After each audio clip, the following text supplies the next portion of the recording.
Olá, que Jesus nos abençoe. Vamos conversar hoje sobre uma passagem de Jesus que alguns evangelistas consideram como parábola, outros consideram apenas como uma passagem de Jesus. Mas ela é de fundamental importância, principalmente para os dias de hoje. É a passagem que diz o seguinte: reconcilia-te com teu inimigo, enquanto estás a caminho, para que ele não te entregue ao guarda e que seja lançado na prisão. E em verdade vos digo, que enquanto não pagares o último centil, dali não sairás. Esta passagem está em Mateus, capítulo 5, versículos 25 e 26. Esta passagem, na primeira vista, nos parece uma passagem que fala dos nossos inimigos. E ela assim o fala mesmo. Essa nossa primeira visão superficial da passagem, da parábola de Jesus, nos indica que devemos nos reconciliar com os nossos inimigos enquanto estamos a caminho.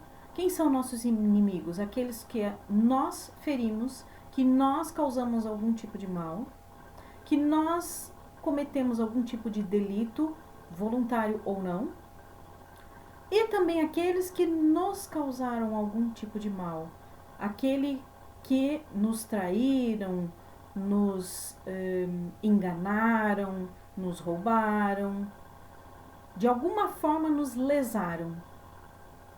E quando Jesus fala enquanto estás a caminho, nós interpretamos que é enquanto estamos nessa atual encarnação.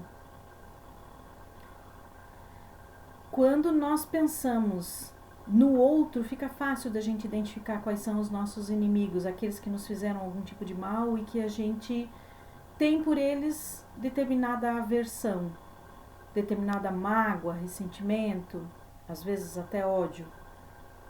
Mas devemos nos lembrar que nós também somos inimigos de algumas pessoas, que nós também podemos ter traído, roubado,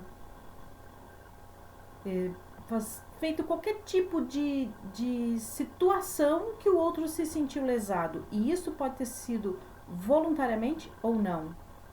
Isto pode ter acontecido na atual encarnação ou não. Pode ser, muito que bem, algo que fizemos em uma encarnação anterior e que nem nos lembramos. Nem de longe nos passa pela memória que fizemos algum mal a determinada pessoa que muitas vezes tem por nós uma aversão espontânea. Muitas vezes também temos esse tipo de sentimento pelos outros e não sabemos explicar o porquê. Mas a recomendação de Jesus é: reconcilia-te com teu inimigo enquanto estás a caminho. Essa é uma recomendação clara de que devemos perdoar e pedir perdão. Devemos, sim, esquecer as falhas alheias e pedir perdão pelas nossas faltas a quem nós tivermos cometido. Cabe aqui uma reflexão sobre aqueles que se percebem vítimas de alguma obsessão. Lembrem-se que o obsediado de hoje muitas vezes foi o algoz do passado. E pedir perdão para os nossos obsessores é uma prática recomendada por Jesus. Porque ele diz: reconcilia-te com o teu inimigo enquanto estás a caminho. Lembrando que se a gente não aproveita para nos reconciliar, e aí vamos pensar em reconciliação entre encarnados, vamos nos ater a esta análise primeiro. Aquele que é meu inimigo na atual existência ou aquele do qual eu sou inimiga na atual existência. Devemos nos reconciliar enquanto estamos a caminho. Em tempos de pandemia, é importante nós entendermos a urgência deste chamado. Jesus nos chama a nos reconciliar. Nós não sabemos, muitas vezes, até que dia estaremos juntos. Então é importante promovermos essa reconciliação, essa amorosidade, este pacto do bem agora, o quanto antes. Mas, além desta versão mais facilmente entendível desta passagem de Jesus, para que nos reconciliemos com os nossos inimigos agora. O enquanto estás a caminho quer dizer agora, já, hoje. Devemos então buscar o mais rápido possível fazer essa reconciliação.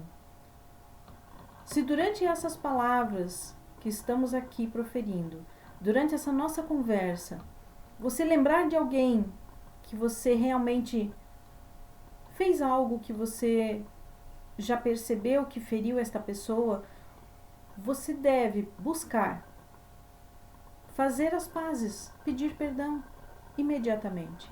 Se você lembra de alguém que você feriu, que você magoou, que você de alguma forma pode ter prejudicado, se você percebeu isto, entre em contato com esta pessoa, peça perdão, peça desculpas. Se desculpe do que você fez. Desenvolva esse lado que muitas vezes é tão difícil para a gente desenvolver, que é a humildade de dizer ao outro: eu errei, me perdoe, eu errei, eu sinto muito. Muitas vezes a gente pensa que o perdão é para o outro, né? A gente acha assim, puxa, eu vou perdoar o outro, mas ele me fez uma coisa tão ruim. Como que eu vou perdoar o outro? Isso que ele me fez é imperdoável, eu não posso perdoá-lo. Pensem que, primeiro, imperdoável não existe, porque se assim fosse, as nossas atrocidades, as nossas criminosas ações que tomamos no passado não seriam perdoadas por Deus. E nós temos o perdão dele dia após dia, independente das besteiras que a gente faça. E a gente faz muita besteira. É só a gente fazer um pequeno exame de consciência e nós vamos ver quantas besteiras fazemos diariamente. Que dirá ao longo das nossas encarnações. Se nós nos lembrássemos, e graças a Deus existe o esquecimento do passado, se nós nos lembrássemos de todas as atrocidades que fizemos, todas as traições que fizemos, os roubos, as enganações, nós talvez não conseguíssemos ficar com a sanidade mental em perfeito estado. Talvez enlouqueceríamos. Tamanha seria a nossa culpa diante de tudo isso. Mas, como Deus é justo e bom, Ele nos faz esquecer, porque Ele sabe que nós temos responsabilidade sobre os nossos atos. E estes atos devem ser corrigidos, não penalizados.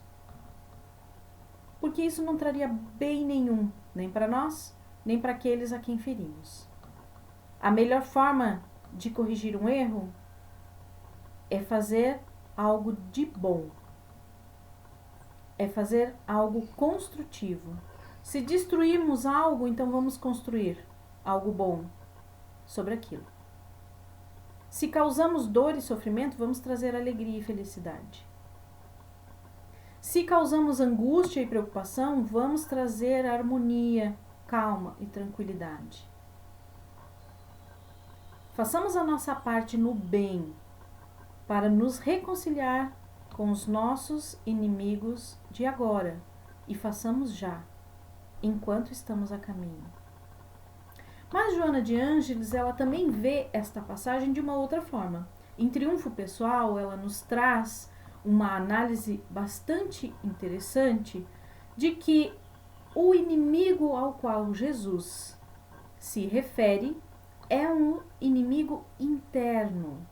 Os nossos inimigos internos, os nossos pensamentos ruins, as nossas falhas de caráter, os nossos hábitos indesejáveis, aquilo que nós fazemos e não nos orgulhamos de fazer, aqueles costumes que nós gostaríamos de já ter abandonado, aqueles comportamentos que nós não queríamos mais ter e ainda temos, todos aqueles sentimentos que nós temos dentro de nós, mas que nós não gostaríamos de ter. Sentimento de inveja, sentimento de orgulho, egoísmo, sentimento de ciúme. Algumas pessoas vão falar, mas quem ama tem ciúme. Não, quem ama, ama. Quem ama, liberta, não prende. Ciúme é um pequeno disfarce de um sentimento de posse. É algo que a gente acredita ser amor, mas não é. Então, todos esses sentimentos, essas emoções que não são alinhadas com a lei de Deus, que está inscrita em nossa consciência, todos esses hábitos que muitas vezes ficam escondidos dos outros, porque são sentimentos e coisas muito profundas que ficam dentro de nós. Nós também devemos nos reconciliar com eles, nos reconciliar com os inimigos internos, tratá-los amorosamente, para que a gente possa modificá-los, para que a gente possa torná-los algo de bom, para que a gente possa aprender com esses hábitos infelizes, para que a gente os modifique, para que de alguma forma a gente utilize todo o aprendizado que tivemos ao longo desta existência com estes hábitos, para que a gente mude para um hábito feliz, para que a gente mude para um hábito que deixe nossa consciência em paz. A paz interior é algo que deve ser conquistado e que não tem preço. Quando nós nos damos conta de que somos sim invejosos, este é um primeiro passo para que a gente modifique a si mesmo. Ah, mas como eu vou perceber invejoso? Muitas vezes a gente refletindo um pouco que seja, como diz na questão do Livro dos Espíritos, que Kardec pergunta se a gente poderia se modificar, se melhorar. Os espíritos dizem que a gente poderia sim evoluir muito fazendo esforços insignificantes. Portanto, muitas vezes, ao nos depararmos com uma dessas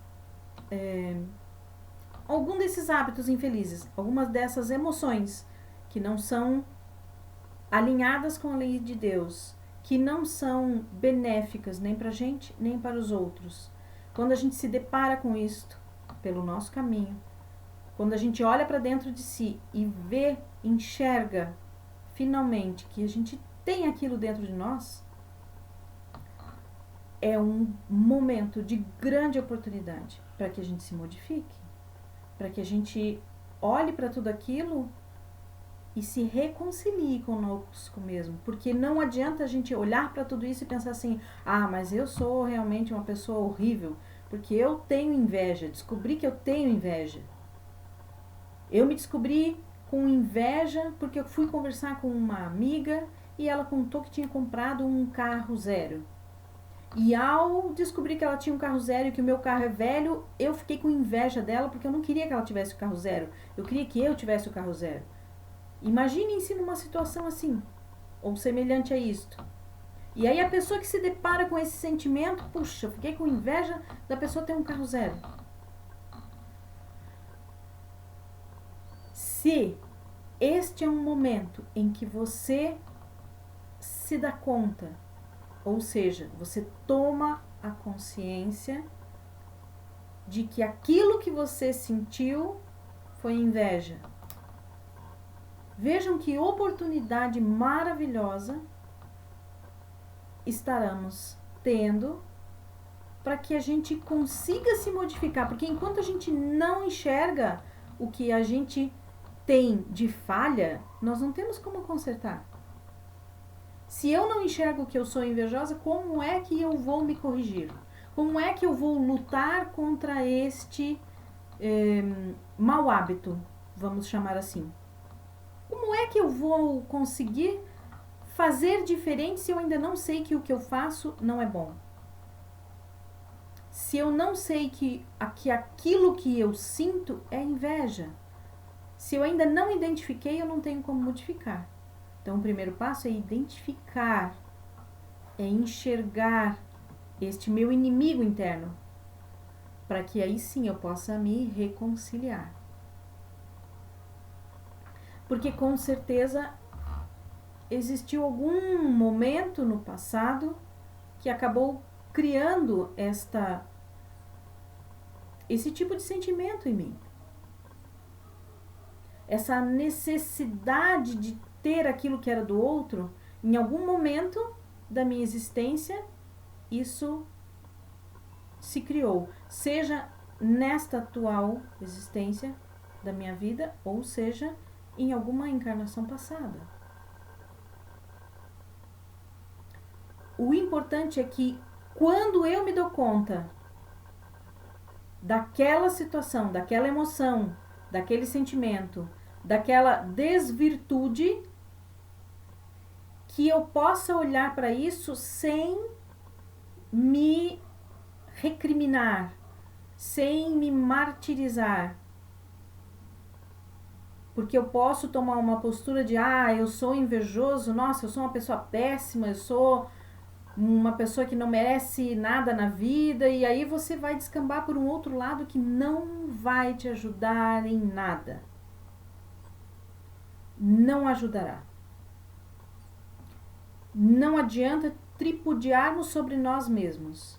Nós devemos sim, ao identificar um mau hábito, um mal feito, devemos amorosamente nos acolhermos, acolher a nós mesmos como falhos e imediatamente buscar uma forma da gente se reconciliar conosco mesmo. Como é que a gente se reconcilia com a gente mesmo? Mudando esse estado interno, mudando o que há de ruim dentro de nós, transformando para algo bom, mudando um hábito ruim para um hábito bom. Se eu me descubro, voltamos ao exemplo do invejoso, se eu me descubro invejoso, qual seria o antídoto do invejoso? Talvez não seria reconhecer e ficar feliz com a conquista do seu amigo, da sua amiga, com a conquista do outro? Fazer esse esforço de legitimamente ficar feliz? De tirar do seu coração aquele sentimento de inveja, de querer o que é do outro? Lembrando que a inveja é diferente de admirar o que é do outro. Quando a gente admira, a gente acha bonito algo que uma pessoa conquistou. A gente acha bacana, a gente fica feliz quando a pessoa conquistou algo. Quando a gente é invejoso, a gente às vezes fica com raiva da pessoa ter conquistado aquilo. E a gente não se dá conta que é inveja. A gente fica com raiva a ponto de muitas vezes as pessoas falarem assim: nossa, o vizinho comprou um carro novo. Deve estar roubando. Tem que ter alguma coisa ilegal aí para ele comprar um carro zero todo ano. Nós não conseguimos admitir que faz parte do esforço da outra pessoa conquistar. Vamos pensar agora em bens emocionais. Às vezes a gente olha para outra pessoa e fala assim: meu Deus, a gente está no meio de uma pandemia e aquela pessoa está tão calma, tão tranquila. Como assim ela está calma e tranquila? Está acontecendo um monte de coisas complicadas, está todo mundo tendo que ficar em casa e aquela pessoa está numa tranquilidade. numa paz. Ela diz que tá tudo bem, que daqui a pouco tudo passa e que vai passar. E aí eu tô aqui nessa angústia, eu não consigo entender como é que essa pessoa tá desse jeito. E aí nesse momento acontece a inveja. A pessoa fala assim, que raiva desta pessoa que fica calma e tranquila, ela deve ser louca, ela não deve estar na realidade, ela deve estar pensando em outras coisas, está em outro mundo, está em outro planeta, está no mundo da lua. Conseguem perceber que isto é uma inveja?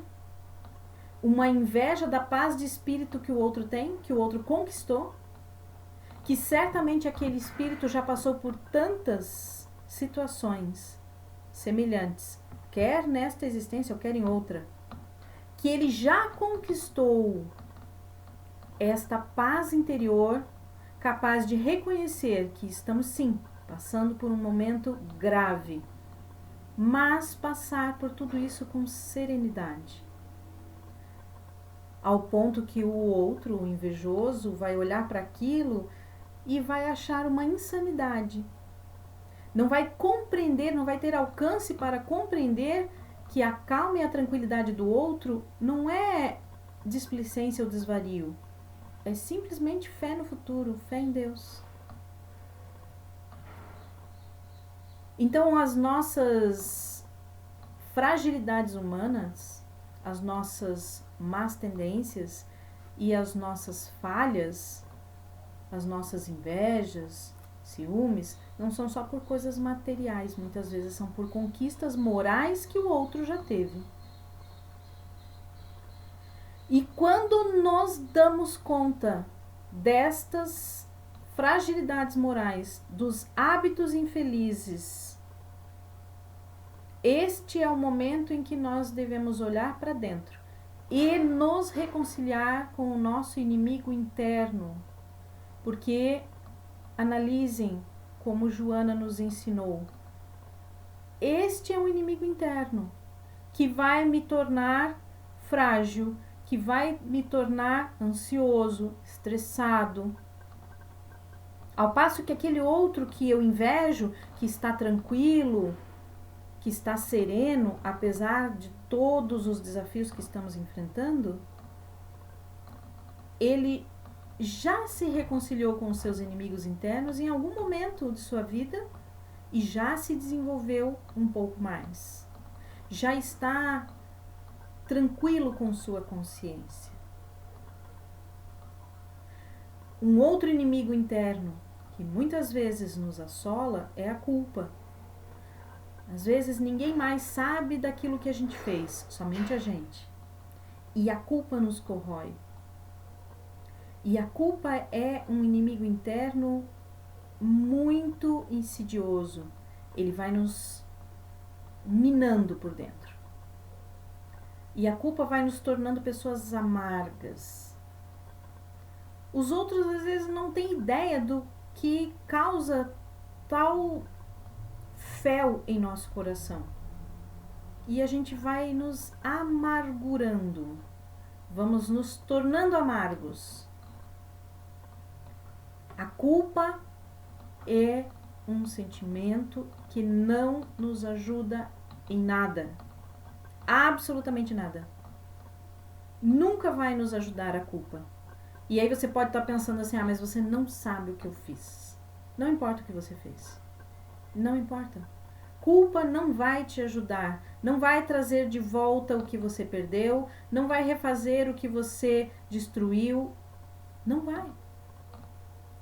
O único sentimento que nos ajuda a seguir em frente e consertar o que fizemos de errado é a autorresponsabilização.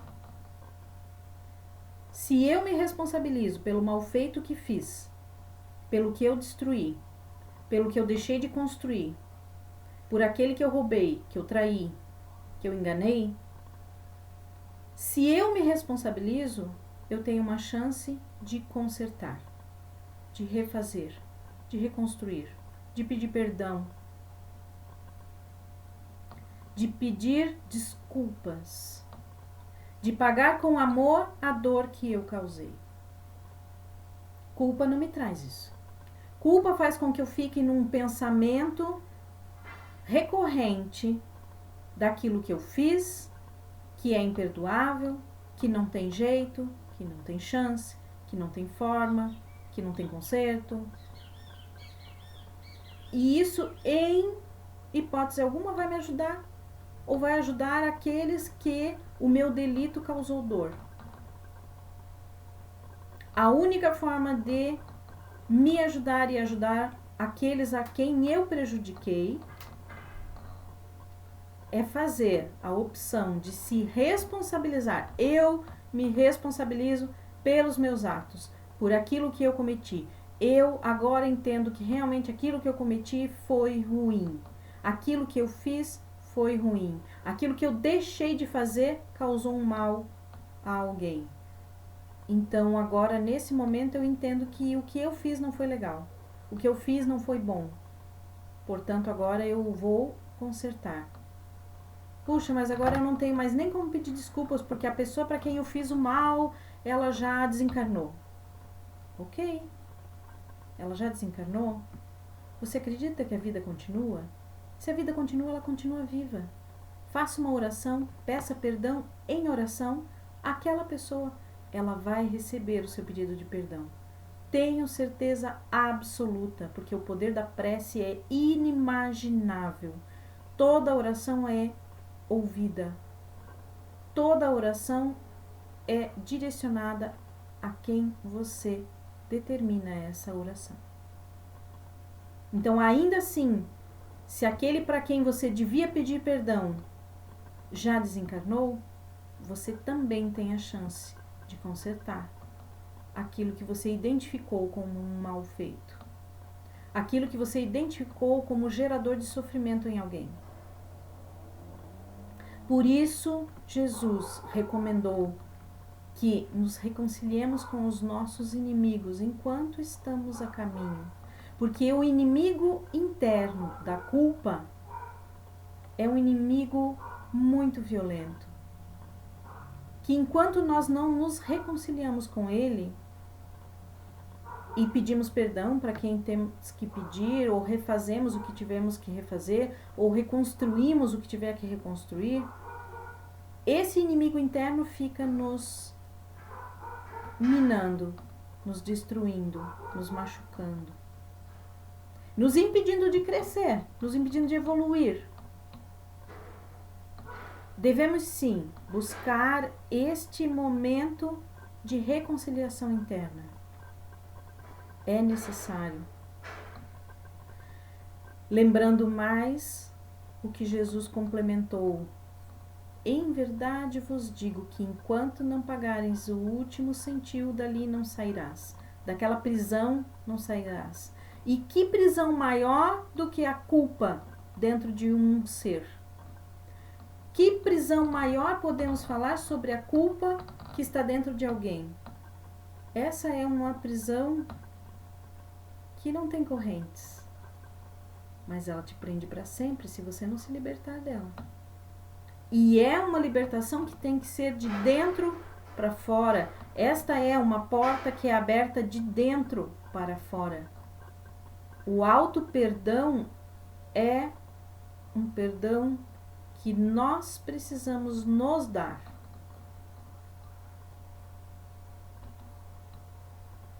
E para aqueles que pensam assim, mas isso que eu fiz, Deus não vai perdoar. Engano seu. Deus nos perdoa sempre. Jesus disse, perdoai 70 vezes 7. Essa era uma expressão que queria dizer infinitamente. Quantas vezes forem necessárias. Então, acredite. Deus nem precisa te perdoar porque Ele não se ofende com o que a gente faz. Ele compreende que estamos em um grau evolutivo determinado e que teremos ações e escolhas de acordo com o nosso grau evolutivo. Mas, para que a gente continue a evoluir e seguir em frente, precisamos sim enxergar que nós precisamos nos reconciliar com os nossos inimigos internos, que são aqueles que nos fazem cometer erros frequentes. São esses os nossos maiores inimigos, muito maiores do que os inimigos externos que temos, busquemos essa prática de sempre olhar para dentro de si, fazer este caminho recomendado na questão 919 do Livro dos Espíritos, de analisar os nossos atos, pensamentos e palavras, para que assim a gente consiga perceber aqueles malfeitos que fazemos aos outros e a nós mesmos com maior rapidez, mais brevemente, para que assim possamos consertar com maior brevidade aquilo que a gente fez e não foi tão bem feito, tão alinhado com a lei de Deus. Lembrando que a fórmula muito fácil da gente determinar se aquilo que a gente fez é bom ou é ruim, examine se aquilo que você fez para alguém, se fosse feito para você, se você gostaria ou não. Se fosse feito para você, se te prejudicaria ou não. Essa é uma fórmula muito rápida da gente identificar se aquilo que a gente está fazendo é bom ou ruim. Busquemos isso. Busquemos nos reconciliar com os nossos inimigos externos. Sempre que identificamos que fizemos algo de ruim para alguém, ou deixamos de fazer um bem que podíamos, que imediatamente possamos consertar. Busquemos consertar. E, mais urgentemente ainda, que todos nós possamos olhar para dentro de si e buscar os inimigos internos, buscar as nossas culpas, buscar aqueles sentimentos que não confessamos nem para o espelho e nos reconciliar com o nosso interior, amorosamente nos acolhermos e nos reconciliar, para que a gente possa evoluir sempre. Porque todos nós estamos num caminho inexorável para a luz. Todos nós vamos evoluir. A única diferença é a velocidade que caminhamos nesta evolução. Alguns de nós são mais reticentes, permanecem mais tempo parado em alguma etapa evolutiva e outros continuam a seguir. O importante é que caminhemos sempre em direção da luz que nos aguarda. Que possamos ter, todos nós, uma noite abençoada e que nossa semana seja calma e tranquila. Que Jesus nos abençoe a todos. Obrigada pela atenção.